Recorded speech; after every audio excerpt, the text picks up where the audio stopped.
학생 여러분 안녕하세요. 오늘은 화석 에너지 중에서 셰일가스에 대해서 말씀드리도록 하겠습니다. 우리가 지난 시간까지 석유 에너지에 대해서 공부를 했었는데 지금까지는 기존의 방식대로 시추선이나 탐사하는 방법을 통해서 일반적인 방법에서 원유를 시추하는 경우에 대해서 알아보았는데, 이렇게 기존의 방법에 의해서 시추된 석유를 재래식 석유라고 합니다. 그리고 오늘 설명하려고 하는 셰일가스는 기존의 방법과는 다른 방법으로 시추를 해서 비재래식 석유라고 합니다. 그림에서 볼 수 있는 사진은 기존의 재래식 방법을 통해서 재래식 석유를 뽑아내는 사진입니다. 자세한 사항은 뒷부분에서 다시 말씀드리도록 하겠습니다. 첫 번째 슬라이드입니다.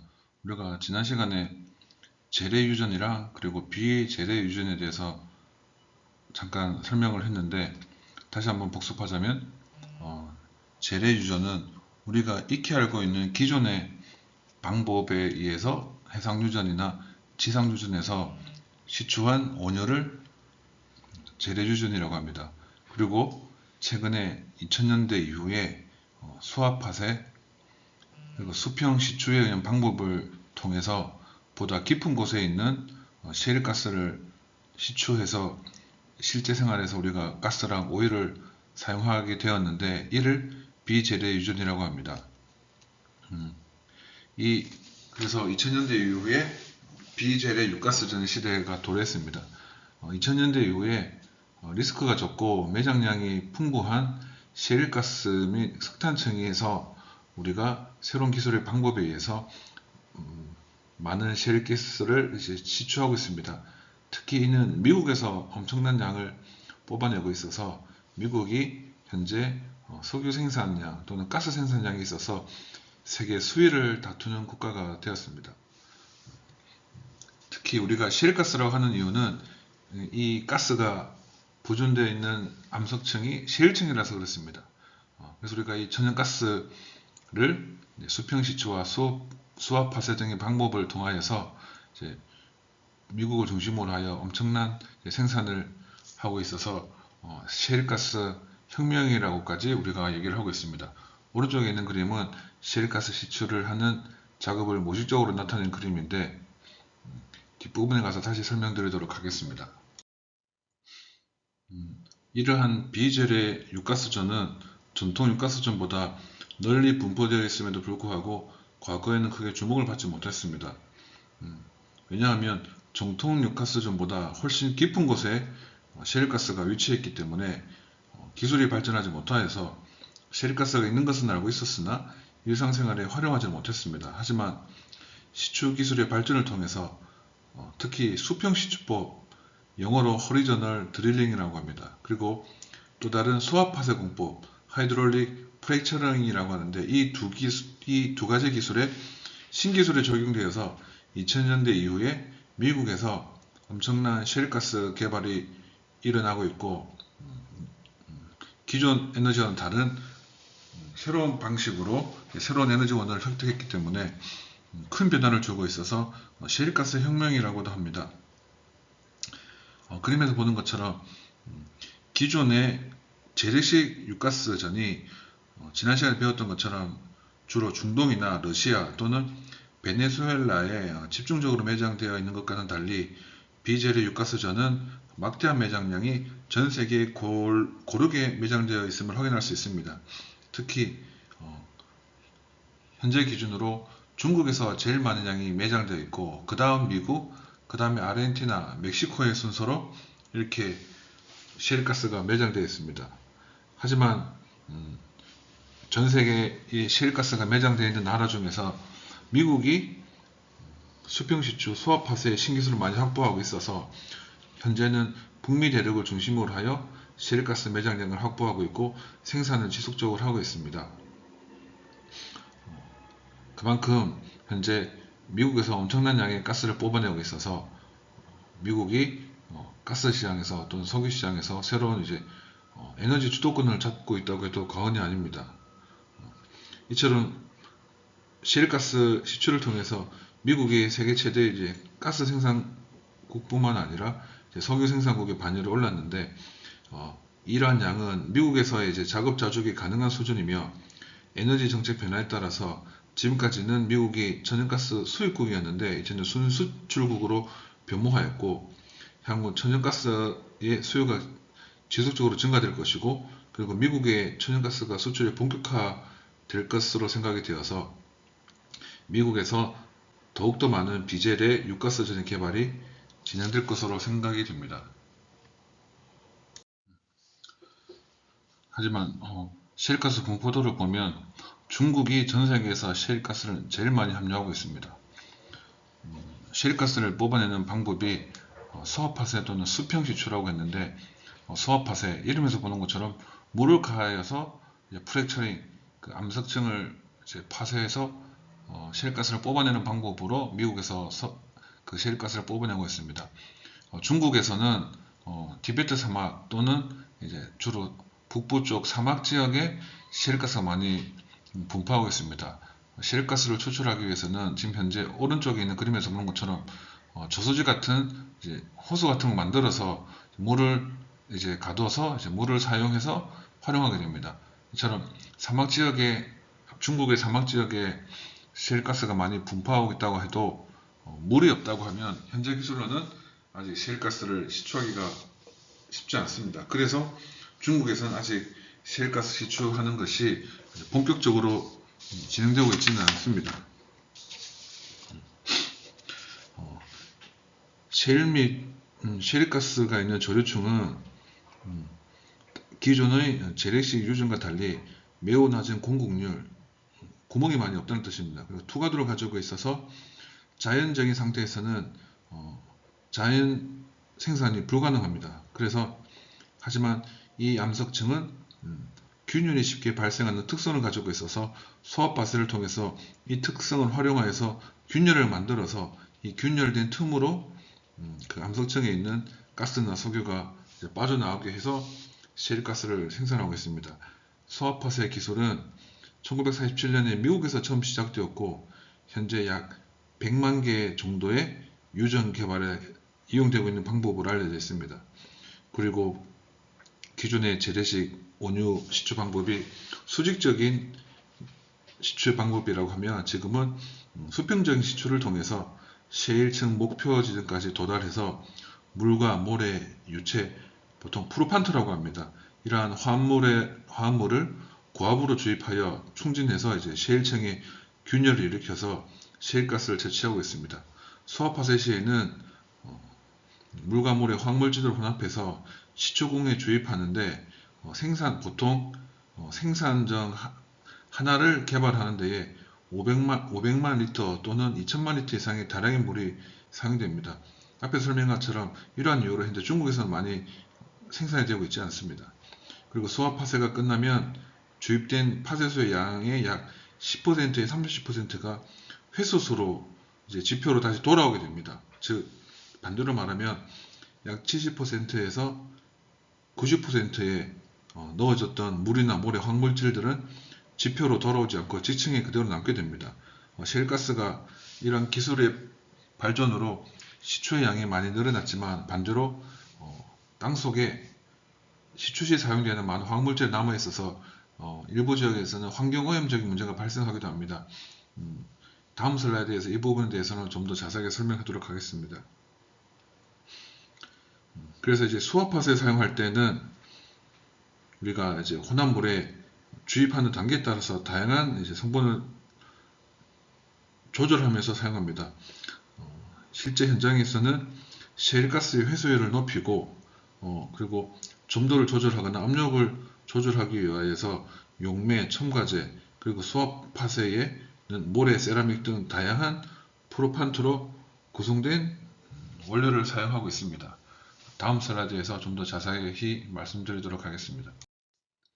일반적으로 수압파쇄 공법에 사용되는 용매는 약 90%가 물이고 9.5%가 모래, 0.5%의 화학물질로 이루어져 있다고 알려져 있습니다. 그리고 이 화학물질에는 산, 윤활유, 계면활성제, 용매제 등 셰일가스를 뽑아내기에 용이한 특성을 가진 물질들이 사용됩니다. 하지만 이런 화학 성분들은 수천 배에서 수백만 배의 오염원을 포함할 수 있어서 환경적인 검토가 필요하고 해수수의 오염 판단일부터 필요합니다. 미국 환경청에 따르면 수압화세에 사용되는 화학물질이 약 750여 개 정도로 추정되며 목적에 맞게 유체의 종류 및 첨가제 종류도 다양합니다. 그림에서는 이제 DOE의 자료로 확인을 한 건데 보시면 750여 개 물질 중에 가장 좀 양이 많은 순서로 한 10여 개를 포함한 자료입니다. 이 외에도 엄청나게 많은 화학물질들을 사용하고 있어서 이러한 부분에 대한 조사뿐만 아니라 셰일가스를 더욱더 많이 개발하면 개발할수록 환경오염의 발생 빈도가 증가할 수 있기 때문에 이 부분에 대한 연구도 많이 진행되고 있습니다. 셰일가스 개발은 에너지 혁명으로 불릴 만큼 에너지 시장에 지대한 영향을 미치고 있습니다. 시추 면적이 넓고 화학물질을 사용하는 수압화수로 인하여서 유류가 오염될 수 있고 유기화합물, 중금속, 그리고 천연 방사성 물질, 박테리아, 고염, 소음, 진동 등 다양한 환경 오염 발생 문제가 존재할 수 있어서 일부 지역에서는 단점도 많이 나타나고 있습니다. 그리고 이러한 환경적인 문제로 인하여서 토양이나 지하, 지표수, 지하성의 대기에 환경에 전반적인 영향을 미칠 수 있어서 환경오염의 방지와 환경오염 문제에 대한 개선과 보호를 강화하고 있습니다.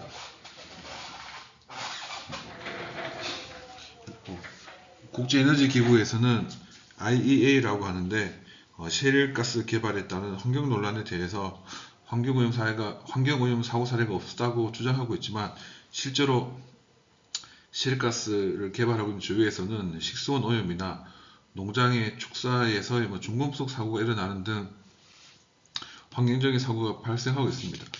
그래서 일부 환경론자들은 셰일가스 개발에 따른 환경오염 연관성에 대해서 계속될 전망입니다. 미국은 다른 나라보다 환경 문제에 좀 심각하지 않아서 약간 등한시하는 그런 분위기가 있습니다. 하지만 미국 외에 다른 캐나다, 프랑스, 영국, 독일 등에서의 일부 지역에서는 정확한 환경 영향 평가가 끝날 때까지 수압화세 기술을 활용하는 비재래 유가스 전해 탐사나 시추를 제한하는 그런 정책도 실시하고 있습니다. 그래도 우리가 이제 기존의 재래식 방법으로 석유를 뽑아내는 그런 시추 현장에서 몇십 년 뒤에는 석유가 이제 고갈될 수 있는 상황에 처했기 때문에 미국을 중심으로 해서 현재 시추되고 있는 셰일가스가 앞으로는 더욱더 많이 늘어날 것으로 생각됩니다.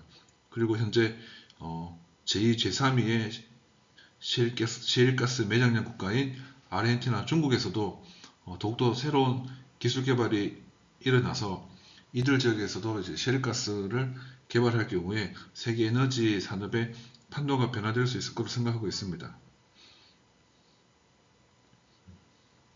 하지만 이와 맞춰서 환경오염에 대한 사전 준비와 관리가 소홀할 경우에 대규모 환경정화 비용이나 소송 비용이 발생할 수도 있고 셰일가스와 같은 환경적인 이슈를 동반한 비재래 유가스전 개발에서는 지속적인 환경에 대한 중요성이 강조되어야 되고 환경오염을 방지할 수 있는 기술도 동시에 개발이 되어야 될 것으로 생각이 됩니다. 우리 학생들 기존의 재래식 방식의 원유에 대한 내용도 아직 다 이해하기 힘든데 셰일가스까지 설명하려고 하니까 머리가 아프죠. 잠시 쉬어가는 코너를 가지려고 합니다. 제가 지난주가 아니고 이번 주죠. 제출공부에서 수업을 할 때 인도네시아에 다녀왔던 얘기를 잠깐 한 적이 있었습니다. 인도네시아는 제가 2019년에 다녀왔었고, 그리고 또 운 좋게 또 셰일가스 시추 현장을 방문을 할 기회가 있었습니다. 지금부터 한 10년 전에 다녀왔는데 당시에 사진을 제가 어렵게 다시 찾아서 파워포인트에 넣었는데 제가 어디 있는지 찾을 수 있나요? 아, 아직도 이때 그 미국 오클라호마 주의 오클라호마 시티에 있는 롱펠로우 에너지 회사에서 실제로 시추하고 있는 현장을 방문했었습니다. 그때의 사진입니다. 저도 이럴 때가 있었네요. 하여튼 이때 기억이 아직도 생생한데 벌써 10년이 지났다고 하니 믿기지가 않는데, 이때 어렵게 이제 허가를 받아서 시추 현장에 갔었고, 실제로 이제 그 앞에서 설명했었던 그 시추 현장에서 수압 파쇄라, 그리고 이제 수평 시추 방법을 또 이제 새로운 관정을 뚫는 그런 현장까지도 그 컨테이너 박스 안에서 하고 있는 것을 컴퓨터 화면으로 눈으로 보았습니다. 약간 시뮬레이션 된 것과 비슷한 그런 소프트웨어를 사용하여서 실제로 얘네가 어느 깊이까지 수평 시추 방법에서 들어가 있고, 또 어느 현재 시추하고 있는 단계가 몇 번째 단계인지 그런 것도 소프트웨어 상에 다 나타났었고, 그때의 지층의 온도나 또는 뭐 수압 이런 것들을 통해서 되게 정밀하게 시추하고 있는 것을 확인을 했었습니다. 이제 미국에서 셰일가스 분야에서 제일 많이 시추하고 있는 회사가 슐럼버저라는 회사가 있습니다. 예, 우리나라에 한 7년 전에 그 포항 지진이 있었죠. 우리가 살고 있는 지역에서 지진이 일어났었는데, 제가 알기로 그때에 지진이 나고 왜 이 지진이 일어났는지 솔루션을 찾기 위해서 정부에서 요청을 해서 이 슐럼버저 회사에 있는 전문가들이 포항에 와서 또 지진이 일어나게 된 이유나 그런 방법에 대해서 좀 조사도 진행한 걸로 제가 알고 있습니다. 그래서 당시에 원래 현장에 방문하는 게 쉽지가 않은데 좋은 기회를 얻어서 셰일가스 시추에 대해서 이해할 수 있는 좋은 기회가 있었습니다.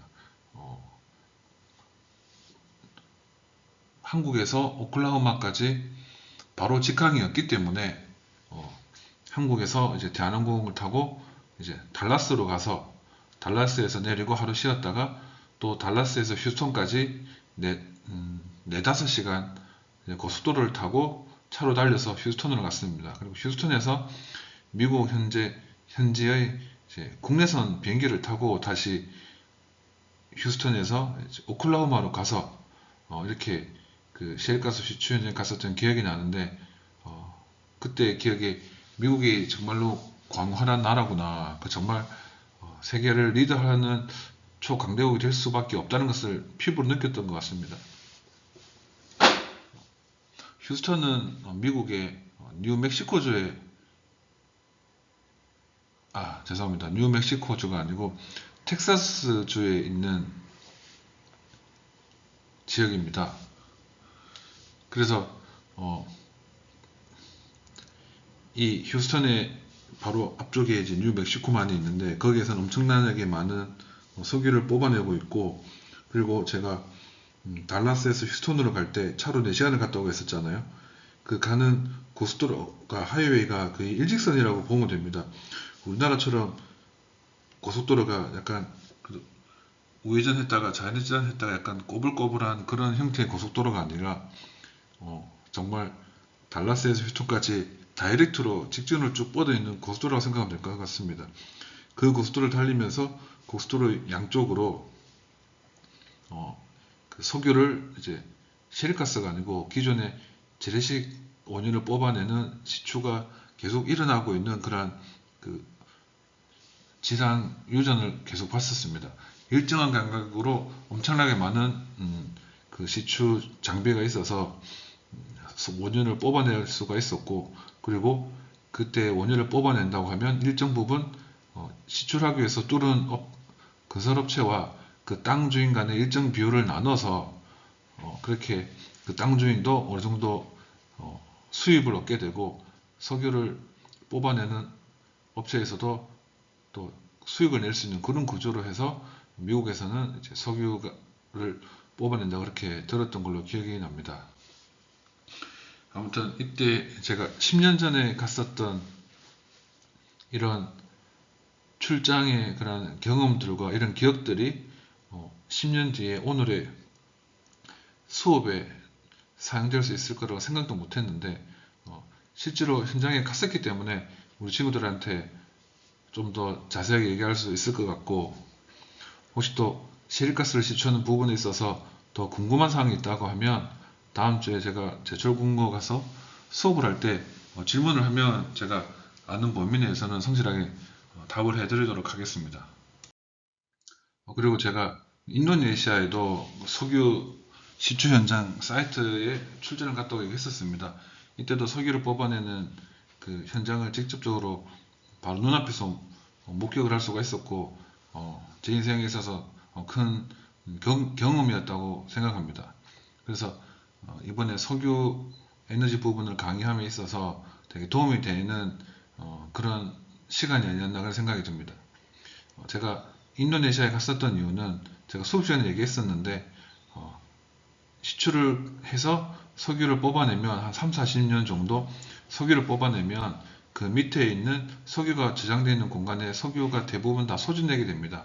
하지만 우리가 석유가 소진되었다고 해서 더 이상 그 관정을 무조건 폐쇄하는 것이 아니라 과학기술의 발달로 우리가 이제 리커버리 오브 인핸서먼트라고 지난 시간에 얘기를 했었는데, 다시금 이 기술을 가지고 이 생산장에 있는 석유를 좀 더 뽑아내서 경제적인 소득을 얻을 수 있는지 없는지 또 이러한 부분에 대해서 판단하는 그런 분야가 있습니다. 그래서 이 부분은 ROE라고 했었는데, 이런 것과 관련해서 저희가 정부에서 과제비를 받아서 포항에 있는 한 중공업 회사와 그 다음에 서울대학교, 제가 몸담았었던 포항 테크노파크, 그리고 이제 다른 엔지니어링 회사랑 해서 같이 다녀왔었습니다.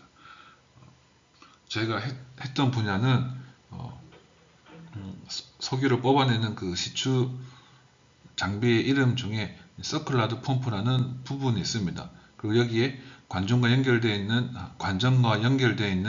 막대기가 있는데 영어로 폴리시드 라더라고 합니다. 이런 부분에 대한 이제 그 시추를 할 때에 대부분의 외국산을 사용하게 되는데, 이 부분에 대한 국산화와 그리고 이제 이 국산화 장비를 또 현재 적용이 가능한지 안 한지에 대한 연구도 진행을 했었습니다. 제가 사업에 참여하기 전에는 이렇게 만들었던 장비를 실제로 현장에 적용하기 위해서 캐나다 알버타에 있는 한 가스 유정에 이 장비를 설치해서 실제로 실증을 하였고 어느 정도 효과가 있는 것을 확인을 하였습니다. 저희 사업 컨소시엄에서 ROE를 적용하기 위해서 아래의 방법으로 진행했었습니다. 시장 조사를 통한 광역 단위 조사를 했었고, 여기서 말하는 광역은 나라 단위 조사를 말합니다. 그래서 저희가 우즈베키스탄, 그 다음에 미얀마, 캐나다, 인도네시아 이런 연구를 했었습니다. 그래서 이들 지역에 관련해서 적합한 유전이 있는지 선택을 했었고, 지질학적인 평가, 탄성파에 의한 지질 분석도 진행했었고, 그래서 이러한 데이터 분석을 통해서 경제성이 있는 유정을 선택을 해서 오크오버라고도 하는데, 이 ROE 기술을 적용을 할 수 있는 방법을 제시해서 현장에서 소프트웨어랑 이런 장비를 적용하였고, 실제로 이 기술을 적용했을 때 경제성이 있는지 없는지를 분석하였습니다. 당시에 그 인도네시아 그 석유 시추 현장을 방문한 사진인데요. 실제로 현장에서 찍은 사진입니다. 왼쪽에 있는 사진, 단체 사진에 제가 있는데 보이나요? 여기 있는 석유 시추를 하는 장비는 현장에 설치되어 있는 장비이고 제가 가져간 장비는 아닙니다. 이 유전도 사용한 지 제 기억에 3, 40년이 되어서 갈수록 석유가 바닥나서 원유를 시추했을 경우에 점점 더 많은 물이 나오고 있어서 그림에서 보는 것처럼 물탱크를 설치를 해서 기름과 물을 분리하여서 원유를 뽑아내는 그런 현장이었습니다. 그리고 우리가 이 현장에 가서 우리가 개발했던 ROE 기술이 적용할 수 없는지 현장 관계자분들과 미팅도 진행하였습니다. 이 사진은 당시 현장에서 찍은 웰헤드 부분의 사진을 찍은 겁니다. 원유에는 액체 성분뿐만 아니라 파라핀, 아스팔트 등의 고체 성분도 녹아 있습니다. 그래서 이 원유들을 뽑게 되면 얘네들이 이제 웰헤드 주위에 계속 오랫동안 지출할 경우에 이렇게 고체를 응고되어서 석유를 뽑아내는데 좀 방해되는 역할을 하기도 합니다. 그래서 얘네들을 좀 녹여서 원유를 뽑아내는데 조금이라도 수월하게 하기 위한 연구도 진행이 되고 있습니다. 이처럼 제가 10년 전에 미국 오클라호마에 출장을 갔었고, 그리고 4년 전에 인도네시아에 출장을 갔었는데, 그때 이러한 경험들과 자료들이 강의에 사용되게 될 줄은 몰랐습니다. 나중에 우리 친구들도 이제 표스코 퓨처엠에 다니게 되면 해외 출장을 통해서